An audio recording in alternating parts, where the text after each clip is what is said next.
And I think at the highest level, what I've thought about in terms of wealth and that I really believe in terms of wealth, and from studying this stuff for so many years and studying other wealthy people and thinking about money myself, is I think what wealth can really do for you that will legitimately make most people happy is, to the extent that you can use wealth to control your time, to give yourself options, to let you do what you want, when you want, with who you want, for as long as you want to. That is wealth's great power. Mr. Morgan Housel in the building. How are you, man? I'm good. Thanks for having me. I'm excited to be here. Thanks, Chris. Yeah, me too. Me too. We're talking wealth today, right? Everyone wants it, but I don't know how to get it. It's very elusive, and it's not even that people don't know how to get it. I think it's a lot of people don't even think about defining what it is, or what it's going to mean to them, or what it could do for them, or why they want it. I think there's just a natural urge to want more of it, but answering the question why, it seems like a funny question to a lot of people. Like, of course I want to be wealthy. Why would you even ask? But you start getting these like more philosophical questions of like, why do you want to be wealthy? Is it a status thing? Is it because you want more stuff? Is it because you want more control over your time? Is it because you think it's going to erase problems that you currently have in your life? If you had more money, those problems would go away. And I think there's a lot of different elements to that. And I think at the highest level, what I've thought about in terms of wealth, and that I really believe in terms of wealth, and from studying this stuff for so many years and studying other wealthy people and thinking about money myself, is I think what wealth can really do for you that will legitimately make most people happy is, to the extent that you can use wealth to control your time, to give yourself options, to let you do what you want, when you want, with who you want, for as long as you want to. That is wealth's great power that it can do for us. But that's usually not what people think about wealth wanting to do for them. Usually what they think about it is more stuff, bigger house, nicer car, better clothes, maybe some travel, whatnot. And there's nothing wrong with that. I like fancy cars. I like big homes. I like it all. But we just have so much evidence. It's almost cliche at this point to say, buying the bigger house and the fancier car won't make people happy. We have a lot of evidence on that there's this hedonic treadmill that people, when they're anticipating getting the Ferrari, that's really exciting. But then they actually get it and they say, it's just a car. It's just got a steering wheel and whatnot. And there's a lot of different elements to that. I think this is something I learned when I used to be a valet at a fancy hotel in Los Angeles when I was in college. These people would come in driving their Ferraris, and I would look at that. I would look at the car and be like, wow, wouldn't it be cool if I had that car? Wouldn't it be cool if I was driving that Ferrari? And it took me a while to realize the irony of that thought, which was that those people drove in and I never said, wow, that driver, the guy driving the Ferrari, he is really cool. He must be impressive. As an observer, I just said, I want to be in that car. I didn't care about the driver. All I did is I imagined myself driving his car. But the guy driving in, when he's driving the Ferrari, he's probably thinking, everyone thinks I'm cool. And they did it. The valet on the curb was thinking, I want to be in, like, I don't care about you. I just want to imagine myself be sitting in that seat. And it was just like this irony of like, no one cares about the guy in the car, but everyone wants to be the guy in the car. and to the extent that you want to buy a Ferrari, and a Ferrari is like, of course, the extreme example. It doesn't need to be that luxurious, but to the extent that you want wealth to buy you stuff because you think it's going to bring you respect and admiration and prestige, I think there's probably some of that has a good signaling effect. But to a lot of that is just a misconception about, you think people are thinking X, but they're actually thinking Y. I think that's a big reason why the perception of being wealthier seems like, oh, I'm going to be so much happier when I'm wealthy. But if you look at the statistics about how happy wealthy people are, they're not that much they're not that much happier than the rest of us. Of course, there's like a minimum level of meeting your daily needs and comfort and whatnot. But after that, a lot of like the status wealth, its propensity to make people happy is really not there. But I bring that up because what we know does make people happier, has like a legitimate, lasting, long-term impact on their happiness, is when they can control their schedule, when they own their time, when they can do what they want when they want, when they can wake up every single morning, 7 days a week, and say to themselves, I can do whatever the hell I want today.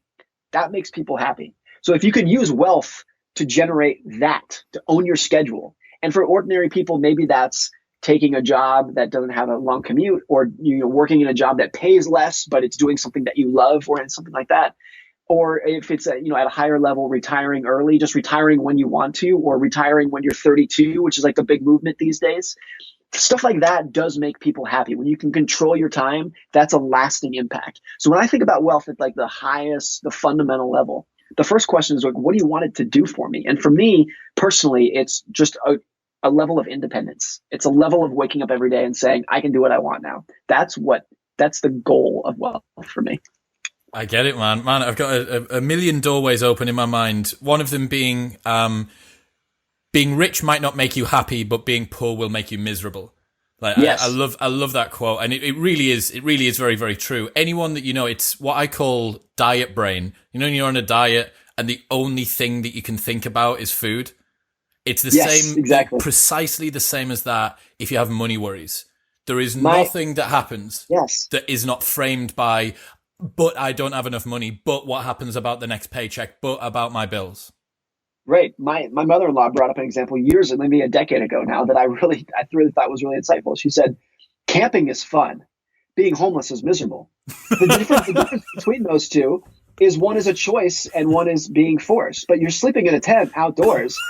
But rich people, and it's like, I really have to choose my words carefully and not, and I try to really empathize with people who are homeless. But I think that's a great way to frame the extreme ends of it. Absolutely. Is that it's not even like the absolute conditions that we're in. It's whether we have a choice to do it or not. Yep. And if you're forced to do something that's against your will, you don't want to be homeless. You don't want to be out sleeping in the cold. That is miserable. But if you're camping, it's kind of a thrill to it. And some of that is because you camp for one night. You're not doing it all the time. Yep. But it's just like I thought framing that as just the difference between whether you want to do it or not makes all the difference in the world. 100%. There's this great story about FDR, Franklin Delano Roosevelt, where his mom was talking about. I think FDR was like 10 years old at the time, and he complained to his mom that he was unhappy in life because his entire day was structured in a really strict regimen. At 7 a.m. you do this, at 8 a.m. you do that. And he came to his mom and he said, all these rules make me unhappy. So his mom said, okay, for one day you can do whatever you want. It's all up to you. And his mom wrote in her diary that night that during that day when FDR could do anything he want, he followed his old routine. He did the same. He ate breakfast at 7 a.m. and then he did his homework at 8 a.m. But just the fact that he was doing that on his own will rather than someone telling him to do it made him feel better. So it's like people don't know what to do. And even if they get to do if they're doing what they want to do on their own terms, they still might do the same thing, but they're doing it on their own terms. They're camping. They're not homeless. That's such a good distinction. That agency, the allowance to make a choice. Another thing as well, you were talking about the guy in the car, and it makes me think about the Naval Ravikant quote, which is, you cannot take part of someone's life, you have to take the whole. It's like you look at the guy in the car and you think, fuck, that car's cool. But what's the price he's had to pay for that car? Not $250,000. Like, what are the sacrifices he's had to make? Like, how many relationships has he destroyed?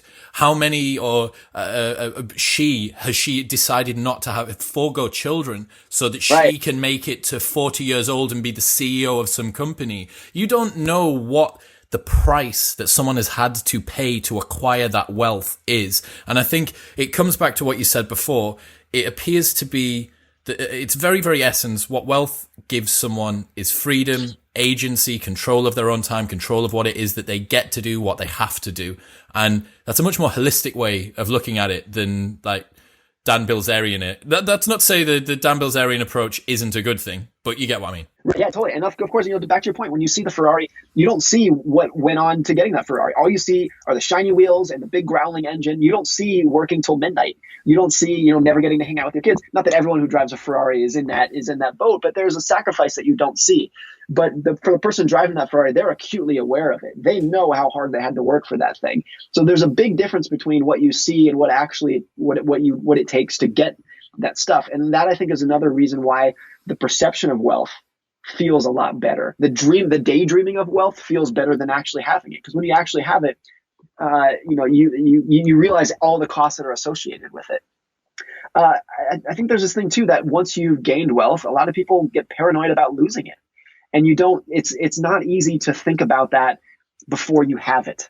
When you're sitting here thinking about, if I won the lottery, what would life be like? You think about all the fun trips you're going to take and all the beautiful house on the beach and everything. A lot of people don't. It's very hard to conceptualize until you're there, what it's going to feel like to think to yourself, what if I lose all of this? What if I make a bad decision? What if I spend it all?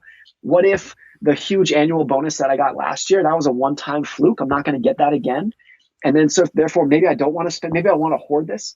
It's hard to really think about those feelings until you're in the trenches. It's hard to Yeah. just imagine those feelings, but those are real feelings that happened to the people doing this. Bill Gates had a quote. I heard him say this a long time ago, but I have not been able to find the source from this. So I'm paraphrasing what he said, but it was something to the effect of, now that he's the richest man in the world, like his only money thought was not losing what he had. It was not growing more. He already has more than he could have. It was just not losing it. And how many people who are thinking about Bill Gates' wealth, his money mind frame, think that he's sitting at home worried about losing what he has? He's got more than, like, it's absurd, but that's what goes through people's heads. And I think that it's a really common thing that comes up when you hear very wealthy people talk about the psychology of their own money. Being paranoid about losing what they have is a big thing that comes up. And that's a stress that is hard. Of course, there's a big point of this where it's like, boo-hoo. Yeah, there's someone who's living on the poverty line that's like, oh yeah, it sounds really hard. Exactly. But there's also a sense, and this is not a popular statement, but first world problems are real problems. Like anxiety in your head is real no matter how wealthy or how absurd it looks to someone else. Anxiety is real. High blood pressure is real no matter how crazy it looks. And a lot of people in those situations have issues that you cannot fathom until you're in their shoes.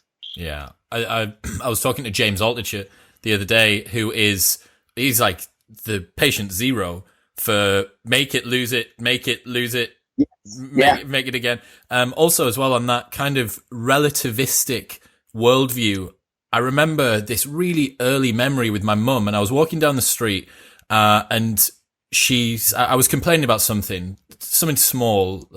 I was cold, or it was wet, or it was whatever.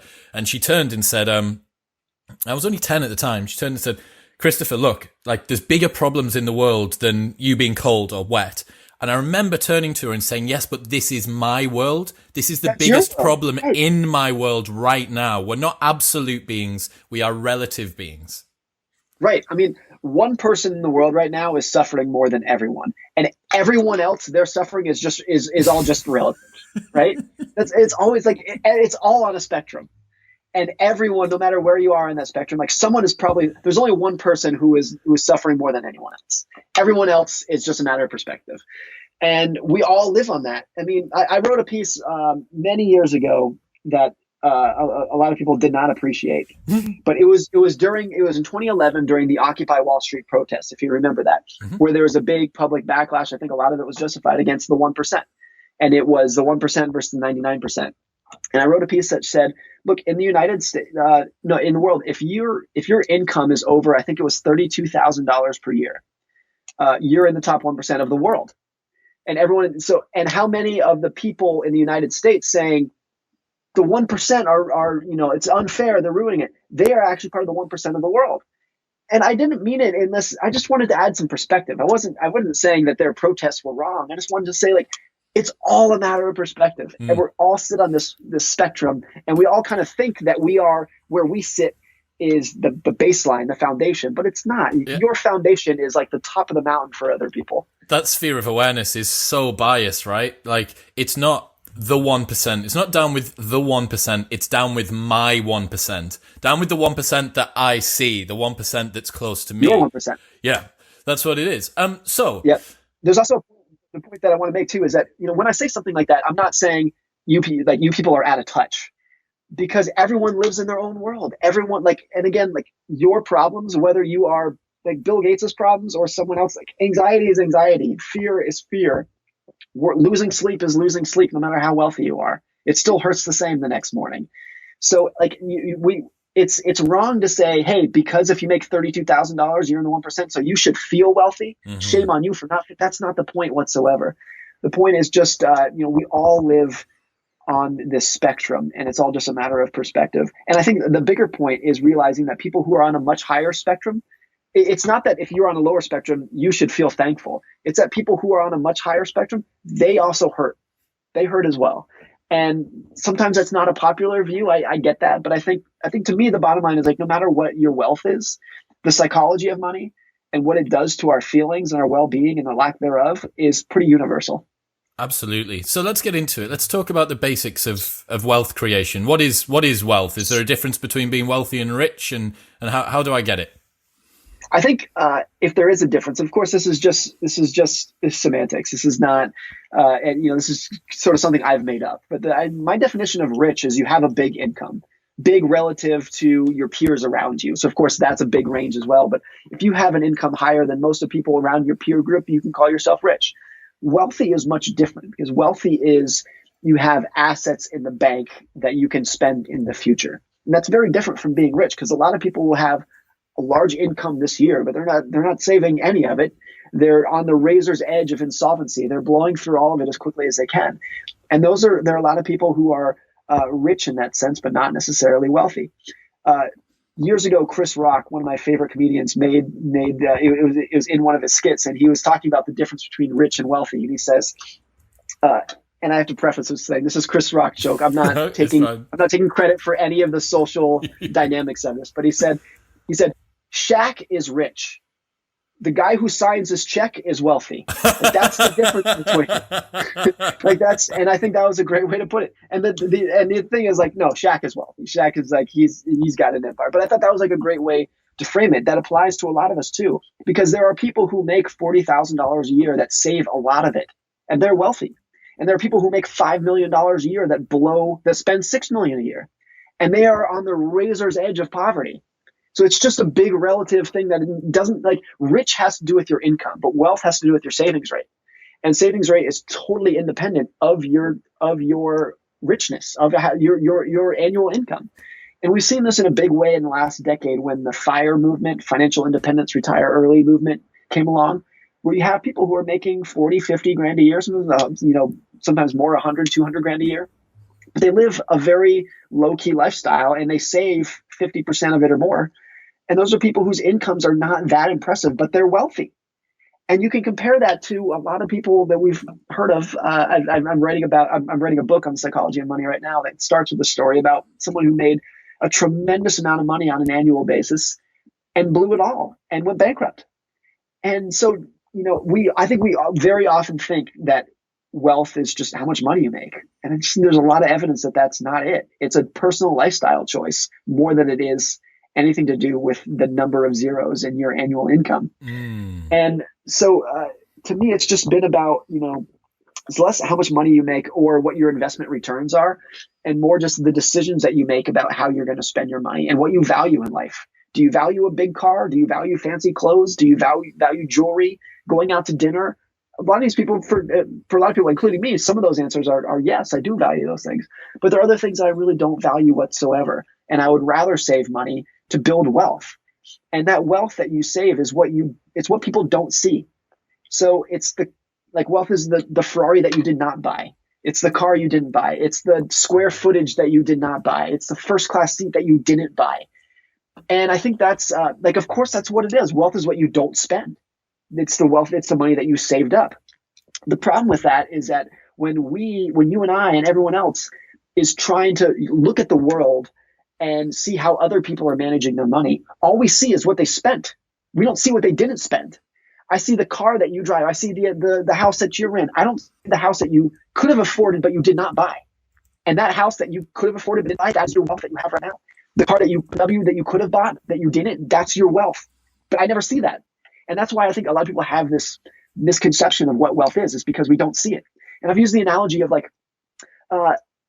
when people exercise, they get into good shape. And being in good shape is something that you can see. You can see muscles, you can see, thinness, you can see that. You can see the opposite of exercise. It comes in obesity and whatnot. And then therefore, so everyone else viewing you, I can look at you, Chris, and say, you look like you're in good shape. Thank you. Can see that I can see that you exercise because I can see it. But I have no idea what your net worth is. I can't see your bank account. I can see your physique, but I cannot see your bank account. And that's why I think something like exercise is something that it's not very controversial. Like, people understand what it is. They have role models. They have anti-models. Wealth is totally different. For wealth, there's people who live that you know. I think almost everyone knows someone who is 10 times wealthier than you think, but you don't know that because you can't see it. Hmm. But there's no one who is 10 times heavier than you think. That doesn't exist because you can see it. So I think like the fact that it's just hard to see wealth makes it very difficult for people to wrap their head around and learn about. Absolutely. Again, you can tell that I'm currently spending a lot of time researching Naval Ravikant because every quote I'm coming out with is his, but they're at the forefront of my mind. And he has a thing where he talks about socialized rewards versus internalized rewards. And he talks about the gym being a socialized reward, meditation being an internalized reward. Mm-hmm. And that's precisely the same dichotomy that we've got going on here, right? And even the wealth that some people have that is being shown outward is, as you've identified, it's not real wealth. I absolutely love that quote that your wealth is the Ferrari that you didn't buy. It's the square footage in your house that you didn't choose. I think that's such a great heuristic for people to use. And again, with that, this is the sort of message which I think helps to educate people about what wealth is. We are mimetic beings, right? We just look around and see what other people are doing. You're like, that guy's got money. That guy's got a fancy car. What's he doing with his money? It must be fine. And you just, oh, well, I'll take that. You know, we don't learn about how to become wealthy in school. So I'll just learn by proxy of what other people do that have money. But you don't know if that guy, as you say, that guy's just on that absolute razor's edge. And next year he's going to be filing for bankruptcy. So do you... Sure. And here's the thing. There are a lot of people who drive Ferraris who are legitimately wealthy. But the only thing you know about their wealth is that they have $250,000 less than they had before they had the car. That's all you know about it. So there is a lot. And there's also a lot of people driving Honda Civics, driving Honda Accords, driving Toyota Camrys that are very, very wealthy, but you would never know it. So we just don't know how to size these people up. And when you don't know how to size someone else up, most people have a lot of misconceptions, just a lot of distorted thoughts about what wealth is and how it's generated. That is, I think, why this topic is so difficult and sets people on a painful path very often. Got you. So fundamentals, is wealth just what you don't spend?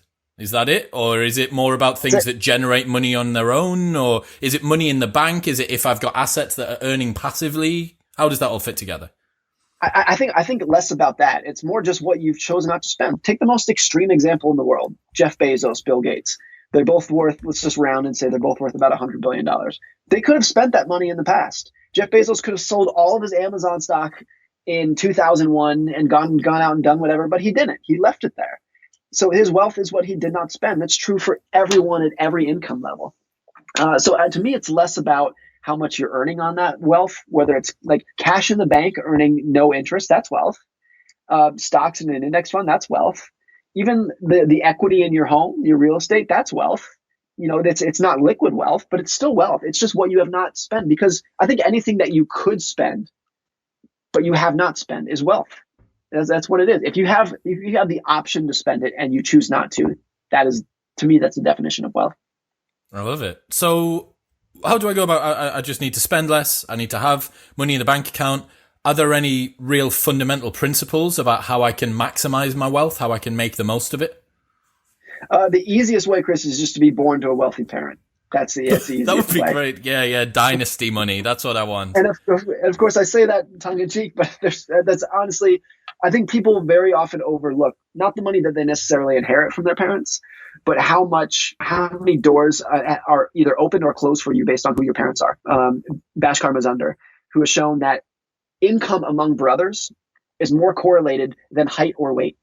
So literally, if you have a brother that is tall and rich, you are more likely to be rich than you are tall.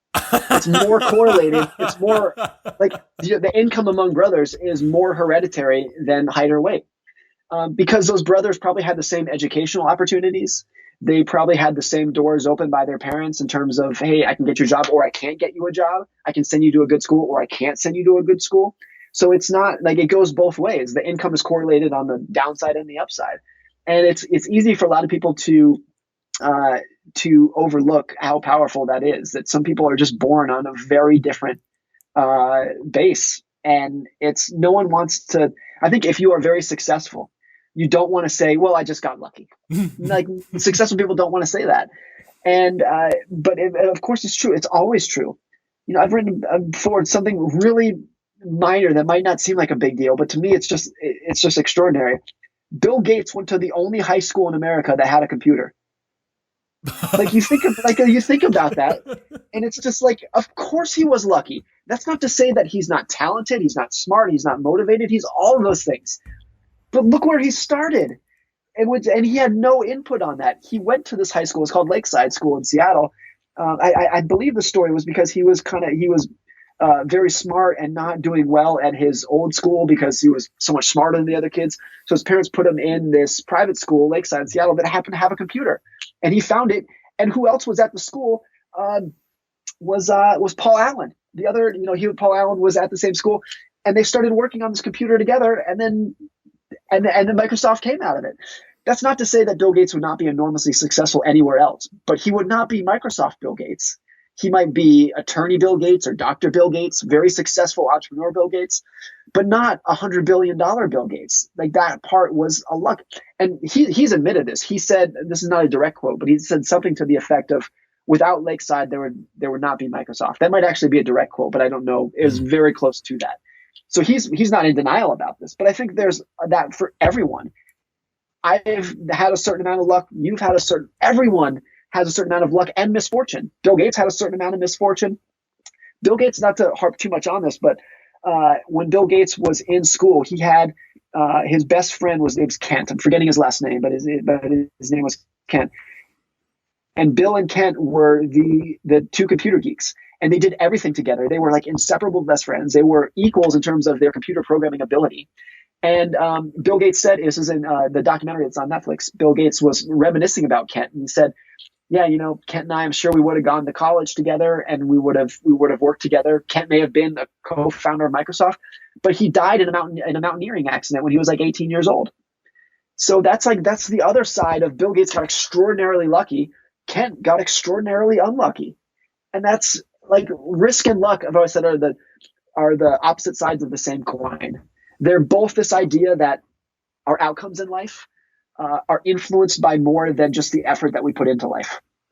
And that, of course, I think people know that, of course, but it's so easy to underestimate how powerful those things are. And then so to bring all this back, when you said, how do I get wealth? I'm saying it tongue in cheek, but there's a really true statement in here of like, you have to be born lucky. You don't have to be born lucky, but oh my gosh, does it help? And no one should pretend that, a college educated white male in the United States is on the same plane as a child born in Somalia, and of course that's an extreme example, but everywhere within there's a very powerful spectrum.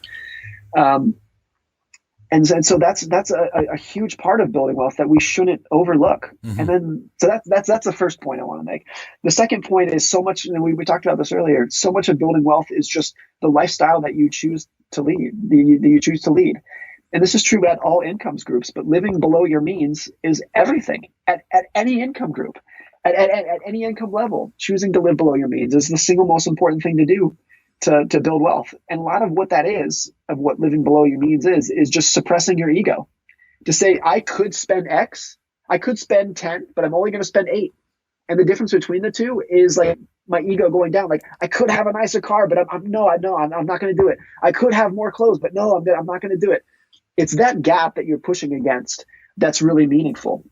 The point that I made recently about where you really get a benefit from exercising is after you exercise and you're very hungry because you just burned 500 calories and saying, I'm not going to replace those calories with a cheeseburger. My body is saying, hey, you're hungry, Chris, you're hungry because you just exercised. Go eat a cheeseburger. And you're saying, no, I'm going to suppress that hunger. That's the benefit of exercise. It's the suppressing that really helps you. Even though you feel like you've earned it, right? You feel like you've earned the cheeseburger. You feel like you've earned the money. The money is in your account. I worked hard for this money. I should be able to spend it. But you have to willingly say, I could and I deserve it, but I'm not going to. And it's not the earning. It's that push down that is what wealth is. And that, to me, I think is really important. It just gets back to like the FIRE movement of people who make 50 grand a year, but that save half of it. They just have a tremendous propensity to keep pushing down. And they're wealthy because of it. And because they're wealthy, they have control over their time. They can retire early. They can do whatever the hell they want, and they're happy for it. How much of someone's set point, their materialistic set point, do you think is predetermined and how much is in our control? Because I'm fascinated by thinking about this. I very fortunately have a low set point for materialism. right? Like I don't take, it doesn't take much materialistically to make me happy. I like nice things, but I like a new Nike t-shirt, which I'm currently wearing, or, like whatever. Like I don't have huge materialistic goals, but I can imagine in some other iteration of the world, if my mum and dad had been more like keeping up with the Joneses when I was growing up, and that what you wore was a marker of your worth, and other things like that, I can imagine a very different me. How much of that do you think can kind of be learned and unlearned? I think you're onto something really powerful. And I think a very extreme example of this, but that we see very often, are people who come from very poor backgrounds and become professional athletes. And they might go from literally from food stamps to making $20 million a year. And I think those people have a much higher propensity for flash, for the biggest homes and the fanciest cars, because it's like a chip on the shoulder from their past and showing I used to be there, but now I'm up here. Whereas if you were born with a certain level of wealth, I think there's less just trying to prove yourself. You just kind of like, this is me. And look, I'm where I don't really have much to prove. This is just who I am, and it's who I've always been. So I think you're onto something really, really important, which is kind of how you're raised, not just how you're raised, but your social status in life is really important. My wife, I say this with confidence, my wife will love me no matter what clothes I'm wearing or car I'm driving. If that were not the case, if I did not get as lucky with my spouse and I had a spouse who was really adamant that I drive the fanciest car, I might have a much higher propensity to spend than I do today.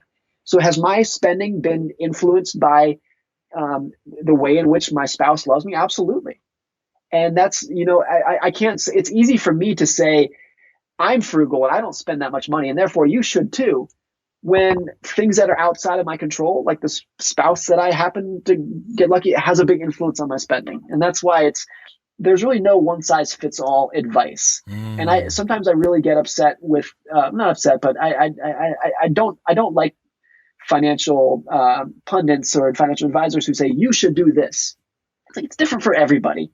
And so I think if you can add context about how people think about wealth and try to add different perspectives to think about it, but then saying, now that I've maybe helped you think about it, you got to go figure out what works for you, is kind of the way to do it, because we're all in we all have different goals. We all have different aspirations. We've come from very different backgrounds. We see the world through a totally different lens, through no fault of our own. It's not because I'm smarter than you or you're smarter than me. It's just we've seen the world in a different area, through a different lens. So people have very different views on what's important to them. Yeah. And that has a big influence on spending.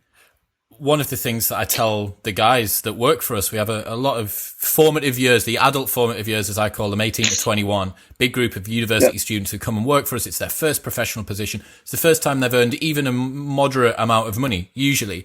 And I'm talking to them about the way that they spend their money. And I'm like, look, man, like, you have two choices here. You can choose to keep some back and then spend on the summer holiday or whatever it is, or you can continue to spend as you earn as it comes in. But if you drill this materialistic lifestyle now and you don't break that habit, it's going to be, number one, harder for you to do later in life. And number two, if you still have a materialistic habit when you get to be in your later adult years, you'd better hope that you've got an amazing job. Because if you don't have an amazing job and you've still got this materialism trigger going, like, you are in for a very, very tough time, because you're never going to feel good enough. You're never going to feel like you're earning enough. Yeah, I think to bring this back to another analogy about athletes, I remember hearing a football player who said a lot of former NFL players are very obese. They're just morbidly obese. And the reason why that occurs is because after their football careers are over, their eating stays the same, but their exercise is plunged.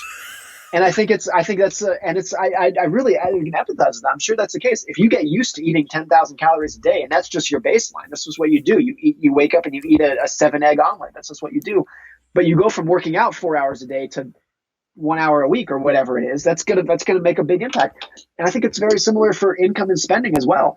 If you're making a great income and you're spending a ton of money, you set your baseline about that's like your baseline for eating. Mm-hmm. It's like, I only feel good if I'm spending X or if I'm eating X. And then if your income falls for whatever reason, and I think everyone will go through a period in their life where their income falls at some point, some worse than others, but everyone will go through that at some point.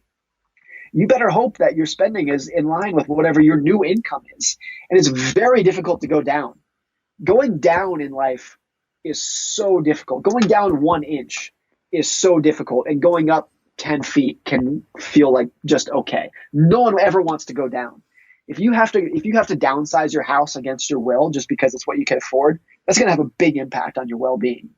So to me, it's just like creating a gap between likely future scenarios for my income, of like my income going down, and what I'm spending today. And just making sure that, asking yourself, if my income fell by 5%, 10%, 50%, what would that do to my spending right now? And maybe something like 50% is too extreme to think about for some people, but for a lot of people, it's not. And I think just looking at your habits in life and saying, like, maybe this works right now, but let me think about alternative scenarios in the future. And I think the biggest guardian of your happiness, of your well-being, is having the biggest gap in between what you need to spend to be happy and what could happen to your income in the future. The wider that gap is, the better you're going to be, because that's you're decreasing the scenarios in which you're ever going to have to push your spending level down. It's an inbuilt safety net, isn't it? Inbuilt safety net. If you can have a situation where your income can fall 30 or 50% and you still don't need to change your spending, you're probably, like, in terms of financial happiness, well-being, you're probably going to be set for life. If you're in a situation where if you take a 3% pay cut and you got to sell your car, and that's not an extreme example, that's not a crazy scenario that I just proposed, you're going to have a really hard time in life. So I think setting these things that you have control about, how much money you spend, for a lot of people, how much money you make is not necessarily that in your control to a great extent, but how much you spend is much more in your control. And I think it's the more important part of the equation than how much money you make in terms of financial well-being. I love it. Going back to the point that you mentioned about people getting lucky, there's this like hyper cliche now, right? Of that guy that we all know that put $1,000 into Bitcoin 15 years ago, and just through sheer ridiculous market return now doesn't need to do anything. That's a perfect example that I've just sort of had in my head about that. One of the questions that I got off Matt from podcast notes, this is specific to Bitcoin. There might be some people listening who think, like, cryptocurrency, I've heard I can make my fortune on that. Like, there's this guy on the internet, 50 Cent once made a whatever, and then he sold it to vitamin water, whatever it was. Question is there any reason it doesn't make sense to invest 1 to 5% of your net worth into Bitcoin?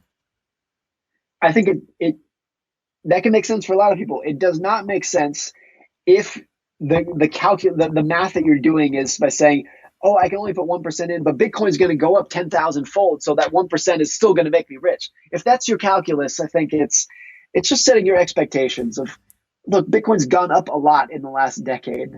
What does that mean for it going forward? No one has any idea. I really don't think anyone has any idea. It's not to say that you shouldn't own it. A lot of very smart people that I know and whose thinking and decisions I really respect own more than 1% of their money in Bitcoin. I think if you're looking at it as a flyer in terms of, this is probably not going to do anything, but there's a small chance that it's going to do well, then fine. I think it's also fine to have 1% of your money in Bitcoin if you just think it's intellectually stimulating. You like the math behind crypto and cryptography, it's really interesting to you. I think that's great. We don't have to make our portfolios based off of the perfect academic portfolio of how we're going to maximize returns.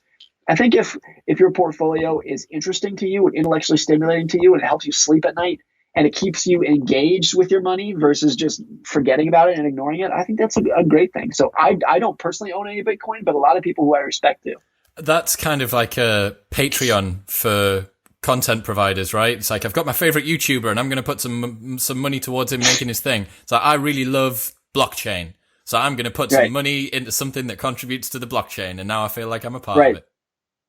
Yeah, that's a big part of it, and people feel good about that. The biggest variable in terms of how well you will do in your investment portfolio, this is true whether it's stocks or real estate or Bitcoin or anything, is your ability to maintain those investments when times get hard.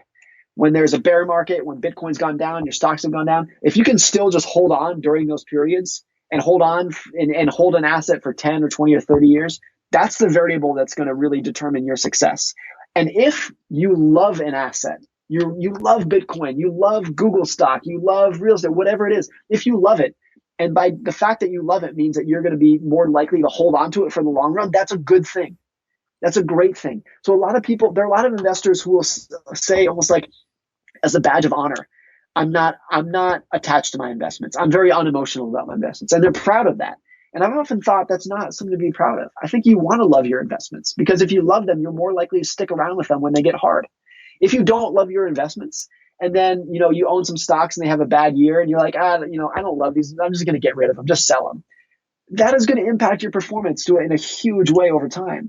Whereas if you love your investments and even in the bad year, you say, look, Google stock's down 30%, but I love Google. I'm sticking with it. That's going to pay off in the long run. Why? So I think because in any asset, no matter what it is, you get paid to deal with uncertainty. That's where paychecks come from in the investing world. Like people don't often ask the question, like you can make a lot of money in investing. Why? Who's giving you this money? Why are you making money? You have to give something up. It's not free. What is the cost of returns? There's an admission price that you have to pay. And the price that you have to pay for any investment is dealing with uncertainty. It's dealing with saying, I'm going to put $1,000 in this stock and it might go down, it might go up, it might flatline, but over time, I think it's going to do well. And dealing with that uncertainty is what you get paid for. So if you can stick with an asset when it's out of favor, when it's going through a period where it's not doing well, if you can stick with that rather than saying, oh, if it's not doing well, I don't want it anymore. Your ability to stick with it and put up with the hard times is what you get paid for in investing. That's where the money comes from. That's the price of admission. And I think people who only want the upside and are not willing to put in the downside, or when the downside comes, they just say, I don't want this. I don't want to own these stocks anymore. Those are people who are trying to sneak into Disneyland. They're not paying the cost of admission. They don't want to pay the price. And I think if you're willing to pay the price, the rewards are great. So if you can just put up with the downside and view the downside as this is what I'm getting, this is why I'm going to get made. This is not a punishment, but this is the specific reason that I'm going to do well over time. And if you don't want to pay that price, there are other assets that you can go in that have certain returns, like cash. The return on cash is very predictable. You're not going to lose money on your cash. You're going to earn 1% a year. It's very predictable, but it's a low return. If you can take a variable return, an uncertain return, that's where the big rewards come from. So I think, just viewing it as a cost of admission rather than a fine for doing something wrong is a really important way to view volatility, no matter what your investing is. It's a lovely way to frame it. It's the same as going to the gym, right? The discomfort in the gym is the growth. That is precisely what's triggering the growth.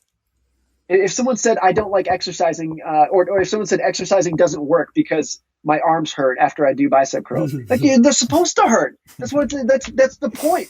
You're tearing your muscles and it hurts and then they'll grow back bigger. That's the whole freaking point. And I think for people that makes sense in investing and or for exercising, I should say, and they almost like it. Like, oh, I'm so sore the next day. That was a good workout. They get it. But no one says, oh, my brokerage account's down 30%. This is it's the same thing.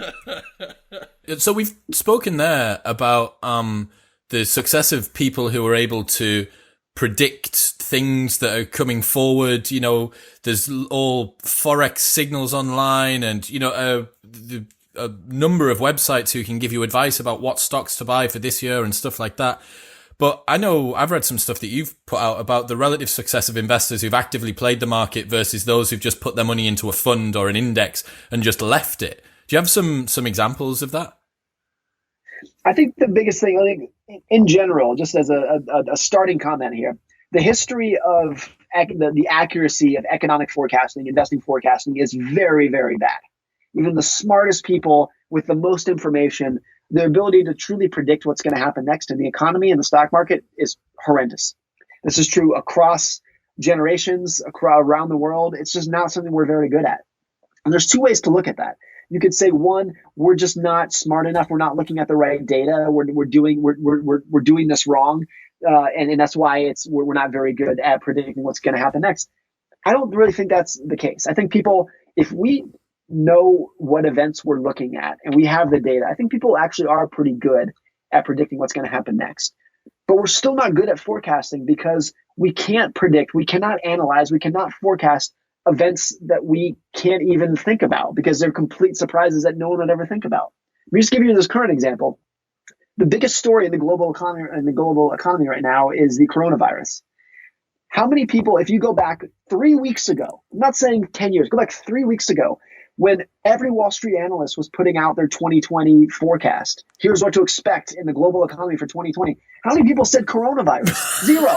None of them said that. And I think that example is true all the time. That the biggest news story is what no one's talking about. And what makes a big story is specifically that no one's talking about it because they can't prepare for it. So it's not that we're bad at forecasting the economy because we're not doing the right calculations. It's that we can't calculate things that are unknown. And the unknowns are always what moves the needle the most. If you go back historically, September 11th, huge impact on the economy. And on September 10th, no one except the terrorists who were involved with it could have known that it was coming. No one. It was not that our models did not accurately, didn't accurately analyze what was going to happen on September 11th. They just did not know what was going to happen. Pearl Harbor is another example. Lehman Brothers not being able to find a buyer in 2008. These are all things that no one the day before could have known that were going to happen. And things that are surprising are always the biggest risk, because people have a very good ability to prepare for things that they see coming. Which is why I think another kind of good analogy from nature is that earthquakes tend to kill more people per event than hurricanes. And the reason why is because earthquakes come out of the middle of nowhere. You can't predict them. They just boom, they're here. Whereas hurricanes, a lot of people in the modern developed world, at least, can have a 1 week warning before it comes. And they can board up their windows. They can evacuate. Of course, that's not a blanket statement, because there's people that in like Hurricane Katrina where we could not evacuate. We did not evacuate people. So it's not a blanket statement. But earthquakes are deadly because no one can see them coming and no one can prepare for them. And that's what makes them so dangerous. The specific fact that they are surprises is what makes them dangerous. And that's true for the economy as well. So the smartest people will say, what is the biggest economic risk for 2020 or 2019? I think the right answer is always, no matter what year it is the biggest risk is what we're not talking about. And we can't talk about things that we don't know. That's always the case. And a lot of people think that's kind of a bullshit answer, but I think it's always the case. The biggest risk is what we don't see. I've got a article clipping here from Richard Shotton, who's a past Modern Wisdom guest, and he tweeted this out recently, and this is just pure Morgan Housel. It's got your name written all over it. AJ Bell, the investment platform, found that the 10 shares in the FTSE 350 index with the highest proportion of sell ratings from analysts had generated a positive return on average of 28.9% last year. That was greater than the 23.2% return generated on average by the 10 FTSE 350 stocks with the biggest proportion of buy ratings. Yeah, no, that kind of analysis too holds true in the United States. That's almost always the case. So it's exactly what makes that. I think the funny thing is, of course, people still earn dollars a year for making those ratings. That's a different story. But I think a lot of what's going on here is just classic country. I think there's several things going on here. We could just say it's contrarianism, and because they had sell ratings, the stocks were cheap, and because they were cheap, they went on to do well. I think that's partially true. A lot of it, though, is that the narratives that make sense, that a lot of analysts will say, this stock is a sell because X, Y, and Z, because its industry is contracting, because its management team is not very good. A lot of those narratives that make sense and are comfortable for analysts, even smart analysts, to put out there are not actually what drives stock prices over time. It might make sense that, if this industry is contracting, this stock is going to perform poorly. But there are so many other variables that influence stock prices that don't fit those really clean narratives. If the stock market as a whole is going up, then even if the company's industry is going down, the stock still might go up too, just because everything is kind of moving. There's, for every individual stock, there's kind of three general dynamics that will move it around up or down. There's the movement of the overall stock market, there's the movement of that industry, and then there's movement of that individual company. And a lot of times when we're analyzing a company, we're just thinking about the news that affects that company or maybe just that industry. But there's also these other forces that have nothing to do with the company or with the industry that have a big influence on stock prices. If this is late 2008, every stock went down. It didn't matter if the companies were doing well, if they were in an industry that was recession proof, everything went down. And if this is 2019 or 2013, everything went up. I'm speaking very generally. That's not 100% true, but it's very broadly true. Just because there were other macro forces that were independent of the company that influenced price. So I think that's part of the reason why the correlation between analyst estimates and ratings that are based off of these narratives that might make a lot of sense don't have that much relationship between what the stocks actually do over the next year. Do you ever get really frustrated having to swim through articles of people who are constantly saying that they know what's going to happen in the future financially or economically? No, because I don't swim in that pool. I go to a different pool. I don't swim there. I just don't read that stuff. It's just not relevant to me. And I need to be clear that I'm not saying that it's bad, that it's wrong, that it's worthless. That's not what I'm saying. But it's not relevant to the game that I'm playing. Some people, if you're a day trader, then a lot of that news might be relevant to you. But for me, someone who's trying to invest for the next 40 or 50 years, it has no relevance whatsoever. It's not going to influence my decisions. It's definitely not going to cause me to take an action. So I'm not going to read it. And I think it's really important for people to realize that investors play different games. We're not all playing the same game. Some people are day traders. Some people are trying to manage for the next quarter. Some people are trying to manage for the next 100 years. And because we're playing different games, we should not pretend that all the information is equally relevant to us. And so something that is relevant to one person, it's not that I could say that's bad information and it might be good for someone. It's just not right for me. Yeah. And so I just try to figure out what is relevant to me, and that's all I want to read. And everything else, I'm not going to pay any attention to it. So I suppose one man's signal is another man's noise. That's it. That's exactly it. And this happens very often. I think it happens a lot on financial TV where someone says, "Is this stock a good buy?" And the right answer you need to ask is like, well, for who? For a 22-year-old day trader or a 97-year-old widow? Those are like, we shouldn't pretend that those are the same people. So is it a good buy for who? That's a really important question to ask, and just realizing what game you're playing and only paying attention to information that is relevant to your game. But you get a lot of danger when we're all in the same field running into each other, and we think we're playing the same game, but we're actually totally different things. That I think is a big cause for investor confusion and mistake and regret, is taking the cues from people who are playing different games than you. So, you own Google stock and it falls after earnings, and you might think, oh, like maybe these people know something that I don't because they're selling the stock. Maybe I should sell too. But maybe the people who sold it are day traders and you're a long-term investor. So like, it might have made sense for them to sell and for you to hold. That's not a contradiction. That's not a difference in view. It's just a reflection of different games. I love it. Morgan, we made it, man. We made it. We made it to the end. We got through wealth. We got through the market. We got through Bitcoin.